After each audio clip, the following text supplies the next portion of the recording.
Hey guys, it's Dallas. The second time I'm doing the video, I initially did it on Facebook, but when I went to download it to upload it to YouTube, it was like the worst quality I've ever seen in my life. So, yeah, I'm going to redo the video, and today we're going to talk about EntityFramework. It's going to probably be about 3 videos. Today I'm just going to get it initially set up. We're going to make a database. What is the problem here? Okay, that's fine. What did I say? I'm saying on the line. Hold on. That's tutorials. Okay. So yeah, we're going to continue with the project that we're making, Candyland. Using .NET Core. I'm on a Linux machine. Again, if you're just now following along, you can use whatever operating system you want. Also, you should be able to, if you're just wanting to learn EntityFramework, I'm going to try to make it as geared toward that as possible instead of gearing it towards our application. So if you're just wanting to learn EntityFramework, I'm going to try to make that. I'm trying to make that just a video you can watch just for EntityFramework. But we are going to be using an MVC application. So if you're going to be using like a console application or something, it might be a little different, but not so much. Since we are using an MVC pattern, all of our actual logic for for EntityFramework will be in our models folder. And then we'll do some stuff with the startup class. So since I did do this previously, I think I tried to clean up the stuff a little bit. I'm just going to leave that in there. So if you haven't done so already, I guess the first step you want to do is go ahead and create an appsettings.json file. And we'll talk about this a little bit later, but just go ahead and create it. And you're going to need, so if you're not familiar with JSON syntax, you're going to need some brackets, and then you're going to need connection strings, and then colon, another set of brackets, and do default connection, and then just leave a blank string in there, and then we'll fill that in later. But for right now, you don't really need it. I'm going to turn the music off if it's playing. Okay. So just create a basic or a blank appsettings.json file with the connection string and the default connection, and then just leave the default connection blank, and we'll fill it in later. The other thing you want to do is you see I have some documentation open. We'll use this documentation. So easy way to find this is go to startup config.net core, and then my list is the second one down. So you can click on that, and it'll take you to the configuring of .NET Core for the startup and the program class for our application. The next thing you should do is you should go ahead and sign up for Azure. I've already signed up. There's a free trial. I think they give you like $200 for 2 weeks. I wasn't able to spend all the money, but it's there for your use. I'll reiterate, because I did in the last video, if you are a student, you can sign up for a DreamSpark account. That'll give you roughly I think it's equivalent of like $300 a year. And then they also have some free options. So instead of, like normally for a database and stuff, you'll have to pay like $5. They just sort of give that to you for free under your DreamSpark account. So I'm going to go ahead and delete this database because I did it in the last video. And we'll want to start fresh. I'm going to show you how to create all this and get it all set up. I just want to go ahead and delete it. Okay, so we'll refresh this. I don't think there's anything in there left here. So yeah, so as you see, I have like some credits. So I'm a certified developer and stuff, so they sort of give me stuff every now and then. Okay. So the first thing, if you've been following along, the first thing we have to do is get our dependencies right. So let's go over to our csproj file. And to make things a little easier, I'm going to go ahead and pull up a command prompt window. And I'll do a new window here. And then I'll go to our documents. And then tutorial projects. And I'm going to open up a new terminal from here. I'll do this. For whatever reason, my Zoom thing is not really working all that great with the thing, so hopefully you can see that. And the first thing we need to do is we need to install or get the EntityFramework. So that's a .NET add, and then we're going to add a package, and the package lives in Microsoft EntityFramework core. We're going to add that to the package. If everything works okay, you should see, yep, it did. So in our CS project file, you'll see that it says EntityFramework core 1.1.2. Stick that up there, and then let's okay. So the next thing I'm going to add is Microsoft EntityFramework core.sql server, so SQL server. And if you're using a different database, because for whatever reason you might not want to use SQL server, you'll just have to figure out which one you want to. You just have to figure out. Don't put SQL Server in there. Put whatever you're going to use. And if you're on Windows, you can use MySQL too. And if you're on Windows, you can probably just use SQL Server Express or something like that, and just have a local DB. And I know in Visual Studio, it does have a local DB already installed in there, so you don't have to reach out to Azure if you don't want to. I just sort of prefer it. Okay, so once you get that installed, the other thing that we're going to need is some tools. So I'll go ahead and install the tools there. And then we're going to install a little bit of some more dependencies here. So I'm going to go to Microsoft, then extensions, .configuration. I'll add that to our, for whatever reason, I always misspell it, and I'm tired of typing it, so.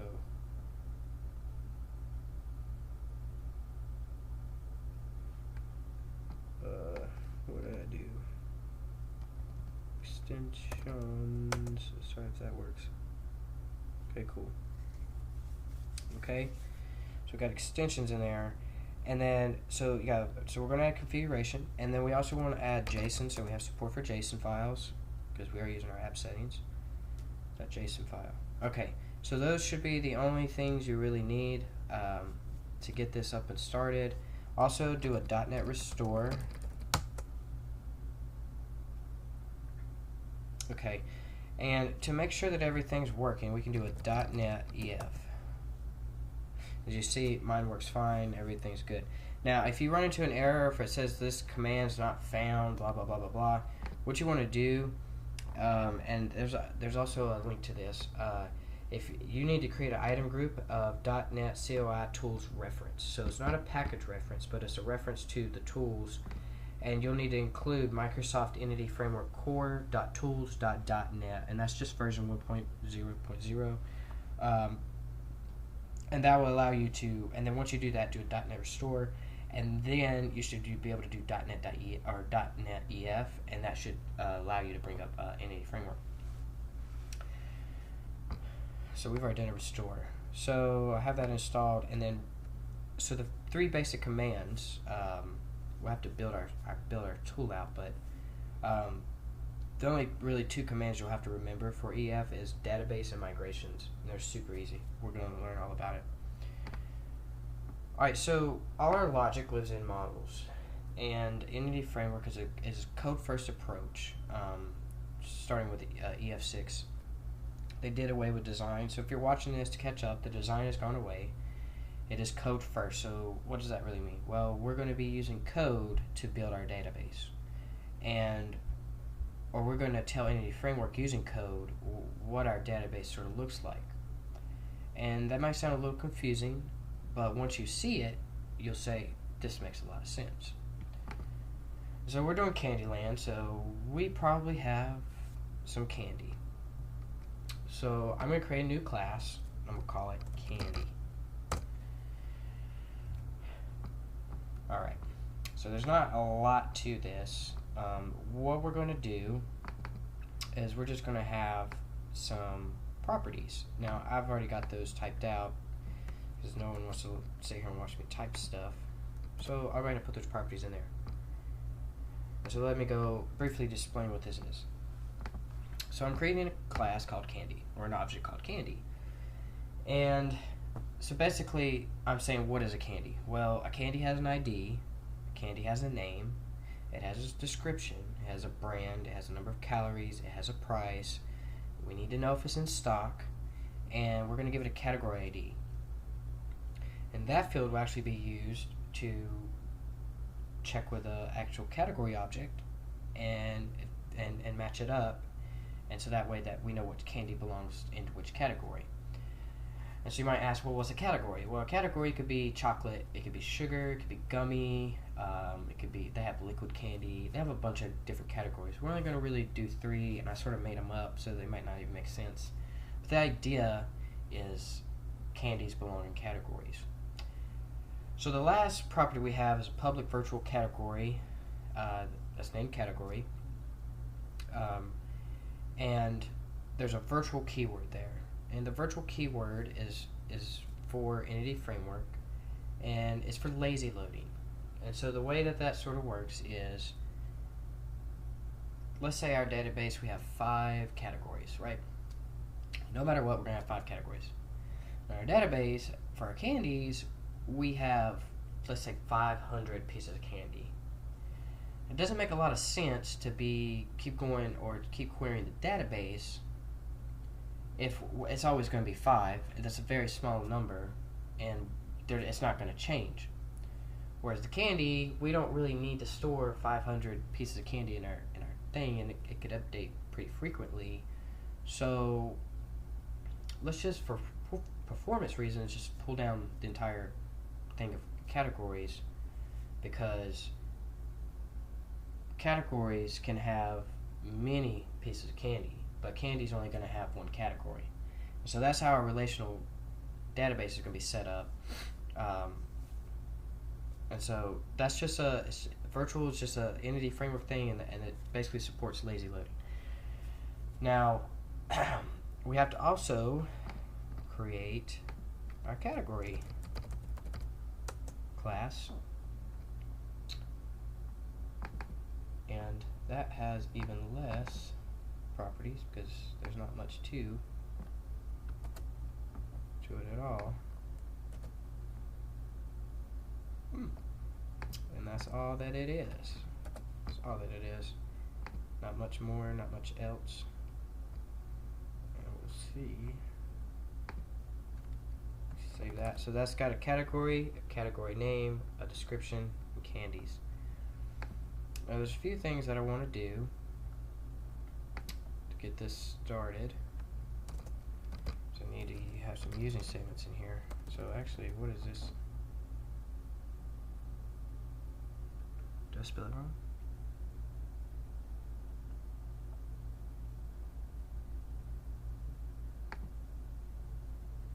No. Okay. We need a using statement. So we're going to use system. We're going to use system.componentModel.data annotations. And data annotations allow you, there's a lot to go into it, and I don't really want to talk about it right now, but you can do things like password, you can put email in there, you can say this string is equal to, as a length of this. It's really good for passwords. You can specify length. It's at least got to be this long, it's got to have this characters. And that will just check the data that's coming in, and if it doesn't match, then it's not going to accept it. And one of the data annotations we want to use for this one in particular is key. And what key will do is auto-generate an ID tag for that automatically. So we don't have to tell it an ID; it'll automatically give it one, and it's not going to give it a null. So that's when you're actually writing out SQL, you would type primary key and just let it know that the ID would be the primary key. So that's what we're doing there essentially. And same thing goes for this. So we want to put a key here as well. So we're using system and using system dot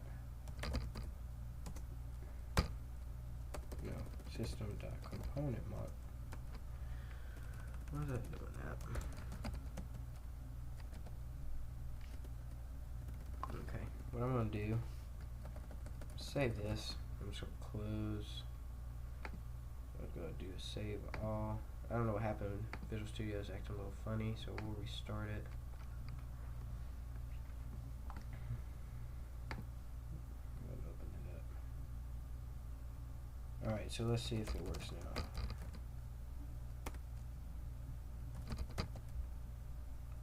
Yeah, there we go.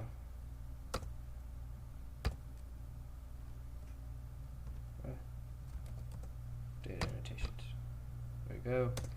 And then for this, we have to use system.collections.generic. Get that namespace in there. And if we go to candy, that should be fine too. Alright, cool. Everything's working. So that's basically building the basic, or building the objects. You've built each table, essentially. So now you have to tell EntityFramework that what you built. So we're going to have a class called app.db.context. Let's go using some using statements here. Using system and using Microsoft.EntityFramework core. And here we're just going to say, hey, this derives from DB context, right? And we also, let's like to put it up here, system.collection.generic. Okay. Now I already have some code written. Like I said, I did this video earlier, so I'm going to pull that up. But it's not a lot. And we'll do this. Copy. We'll paste it right into here. Alright, so we have a public DB set category of named categories. And so when you create your database, you're going to create a table of categories and you're going to create a table of candies. Now you can name this whatever you want, but the convention is to pluralize the data, or the object rather. So if you had, let's say for cars, or for car, you had a car object, you have a table of cars. Makes sense, because if you had a table of car, then people might assume that you're talking about parts of a car, right? But if you have cars, and people know that you have Chevrolet, this, that, or this, and that's what you're sort of wanting. All right. So DB set. Now you have a constructor here, and we're basically just giving it some options that we're inheriting from the base class. And the options we will set up in our startup CS. And then you have this on model creating, and that is a EntityFramework method, and you just need to instantiate it, and that builds your database, in other words. Okay, so far we have pretty much everything set up. Now, in your startup class, we'll have to do a little bit of work in here. So, fast thing I did is I found this cool little nifty thing, and it is called, so we're not going to mess with the program CS. I don't really think you need to, honestly. You just need to come down here to startup, and we need to instantiate a new configuration builder. We need to configure this thing. So up here somewhere, you can just put that in there. You save it, and we need some using statements in here. So we're going to be using, Microsoft extensions configuration. We're going to be using Microsoft EntityFramework core, and that's all we're going to use for right now. Now, And then you also, let's see, I think it's public I configuration root configuration. Get that property set in there. Okay, cool. So now we have a property in there. So basically all this is doing is building your configuration, and the only thing really we're giving it is the root path and then our app settings file. Now in the beginning of this tutorial, or the series rather, we removed our environment. But if you did have an environment and you had different app settings based on your environment, that's all that this really does. You can take it out, leave it. I'm just going to leave it, but you don't necessarily need it in there. And then we'll have to add our connections. So in here is where we're going to add our services, and we're going to add our SQL connection. And I have that somewhere in here. So give me a second. Here we go. Services. Doom. Alright, so this is going to be a Lambda expression. Doom. SQL Server. The next thing that we need is, well, we need using, and then Candyland model, so we can reference our AppDB context here. And so these are the options. We're going to use SQL Server configuration and get connection string, and we're going to use default connection. So if that makes sense. So how this works is by design, in your app settings file, it's going to look for connection strings, and then if this was named whatever, you would pass that into connection string, and then whatever you have it named, and it'll select that one. And so that's all we're doing, is we're adding the connection string to our DB context so that EntityFramework can actually connect to our database. And that's it. That's all the code that you would need to get EntityFramework talking to the database. And so what we're going to do next is we're going to create the database, because we don't have one yet. So if we go to the dashboard, alright, so if you've signed into Azure, you should be welcome. You should be sent to your dashboard, and from here we're going to do new, and then SQL database. And for this, I'm going to name it Candy. And then subscription is just however you want to pay for it. I'm going to do pay as you go. I'm going to use an existing resource, a blank database, and then for our pricing tier, this is $15 a month, but you don't need that much. So I'm just going to go to the basic here, and that's as cheap as it's going to get, $5 a month. But if you sign up for the trial, you shouldn't have to pay anything. Or if you're a student or something like that, you should get a DreamSpark account. Alright, so that's going to take a little second to build.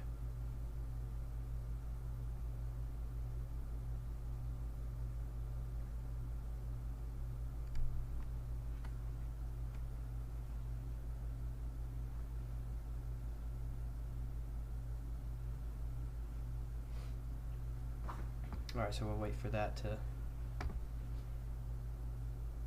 deploy.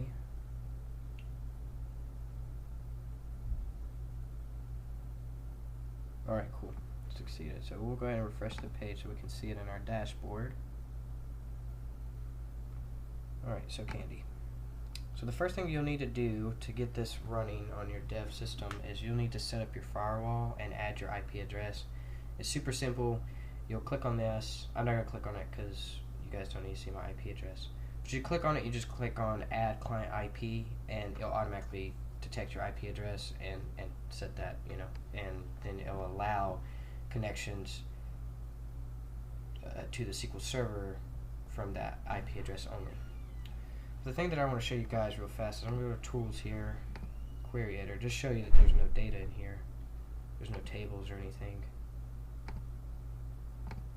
So we'll do a select all from sys tables or system tables. Alright, and we'll go ahead and run that.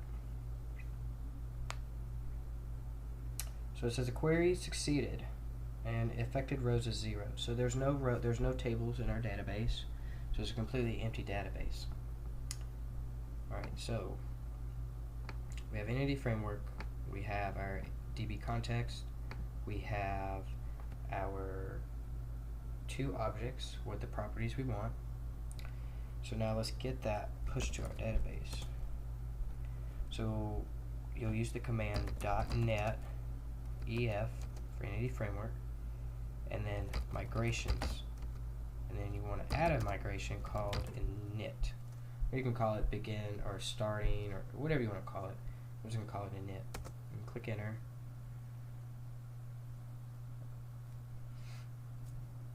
And it's going to build the project, and then it's going to try to add a migration. Okay. The next thing you want to do to actually push this migration, and we'll go ahead and look at the migrations folder and see what it's doing.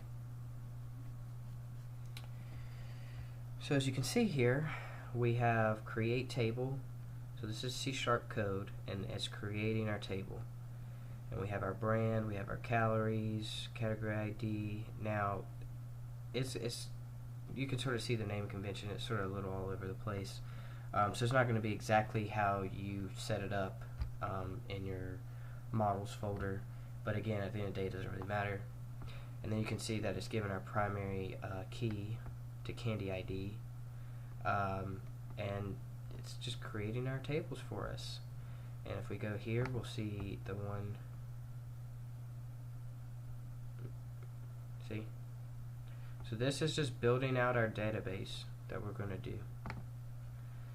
And so the way to get EntityFramework to actually go out to the SQL Server and build that for us is using the command .net ef for EntityFramework in the database, and then we want to update the database using our migration.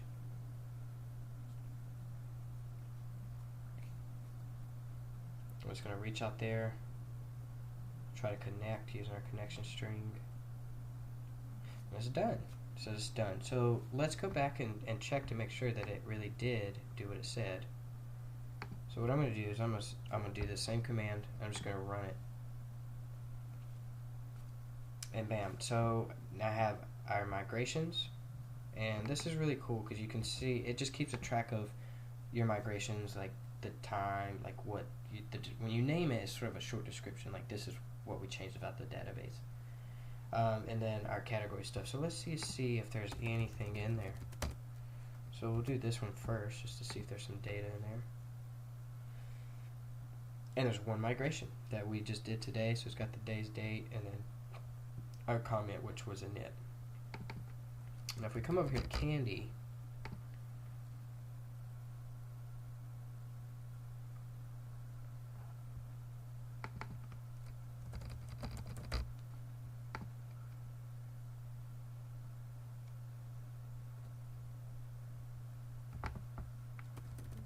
guess this doesn't have any data in it, so it's not gonna.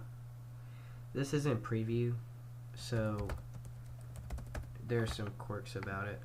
If there's an error or something or can't find any data, it's gonna throw us a thing. Oh, nope, I forgot. It is categories, not it's candies, right? Right. So we have no data in there, and then for our categories, I should know that. It's rookie. We have 0, 2. So the next thing I want to show you is to actually get data in there, because the application is really not fun if you don't have a way to store and keep your data. So the first thing we're going to do is, like I said, there's going to be 3 videos. The third video will actually look at getting or querying data from the controller and passing it to our view, like a real application. This I want to set up so that when our application starts, it goes out and checks to see if there's any data, and if there's not any data, we'll push some data to it. So we need to make another class in our models folder, and we're going to call this DB initializer.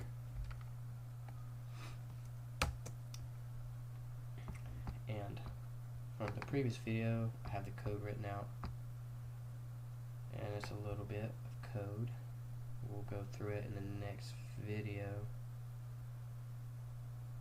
because we'll talk about it more in depthly, but I'll shortly go over it. We need some using statements in here. Alright, so we need using system, we need using system.collections.generic, we need using link, so system.link, the link is integrated query, we need Microsoft EntityFramework core. So those are the using statements that we need. And we need using ASP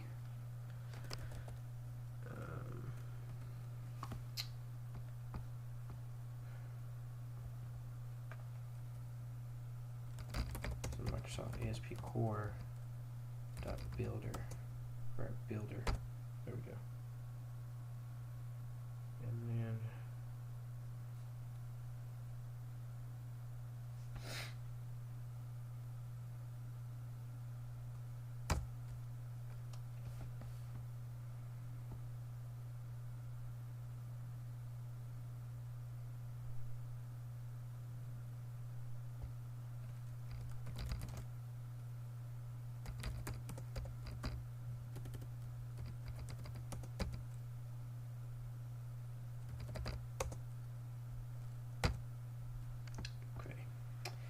we're going to use dependency injection for that. So in a brief detail, we're making a new, we're going to check to see if there's any categories. And if there's not any categories, we're going to push this range. And if you see down here, we're creating a dictionary.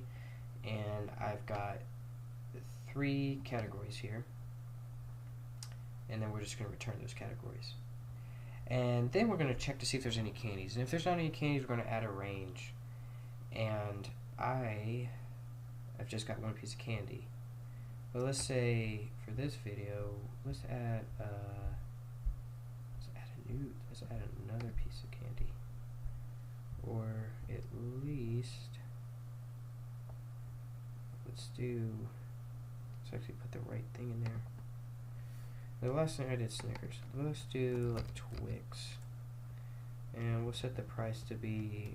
We have an expensive Twix, so we're going to say $15.25. And our candy bar category is fine, but we also had calories. And we're going to set the calories to like 250 calories. And we had brand, and I'm not sure the brand, but I'm going to say that it's Mars. And I think that's good. So then we have a category, and it's in chocolate, and it's true, in stock true. So we'll go ahead and save that. So now that we have our seed method, we need to call it in our startup class here. So under this app, use emphasis with default routes, I just want to call our method. So we'll do db initializer dot seed method, and then we're going to pass it our application. So if all goes well, if I actually run this application with the command .net, let's build our application, make sure there's no syntax errors and compiles correctly. Okay, so if I use the ram.net run, it should call our seed method and push data to the database because we don't have any data there. Okay, so it says go to localhost 5000. See your application, so we'll go to localhost 5000. Our application ran. Not worried about the application, I just want to see if we have data in there. So let's run our query again. Select all from categories. As you see, I have a category, I have 3 categories. Category 1 is chocolate, category 2 is sugar, category 3 is gummy. And if I come up here and I say candies rather, run the application, I should have 1 piece of candy. As you see, a candy 1, its brand is Mars, 250 calories, has a category ID of 1. So it's part of the 1, and it's true, it's Twix, and it's $15, and it's our most popular candy bar. And that is the basics of EntityFramework. The next video we'll go more in depth. We'll actually talk about lambda expressions and integrated query language link to actually get this stuff across. And the main thing here is what we're doing in our DB initializer is we're adding a range to our context. So we're saying add these range of objects, and we only have one object in here. And then in the context we're saying save these changes. So we're going to add a range. So we're adding a list of objects, and then we're going to save our changes. And the same thing is for up here with the context categories, and then we're adding a range, and then we're selecting the values from down here. So we're selecting everything that's in here. So if you added a new one, you know, a new category, blah, blah, blah, blah, blah, same thing would happen. And it's just going to grab those. So there's a couple ways to do this. Hopefully we'll get more in depth. I just want to show you that there's more ways to do it, because I could have easily just did the same thing here, check to see if there's any categories, not add them here. But the thing is, I sort of want to reference. I sort of want to create them, you know, and then here I want to look at the categories, and I want to select chocolate, and that will give me the category 1 there. So that's where you're getting the 1. So for the category, it's giving me 1 because I'm indexing into this dictionary and getting chocolate. And so then the chocolate has a category ID of 1. So that's how you're making that relation, rather. If you have any questions or concerns, you can email me at dallas@unboundvisuals.com, or you can leave a comment in the description, or you can just leave a comment and I'll do my best to answer any questions. And then in the next video, I'll go over all the very fine details, so it might be a little bit longer video, but hopefully by the end of the 3 videos you should have a really great understanding of EntityFramework.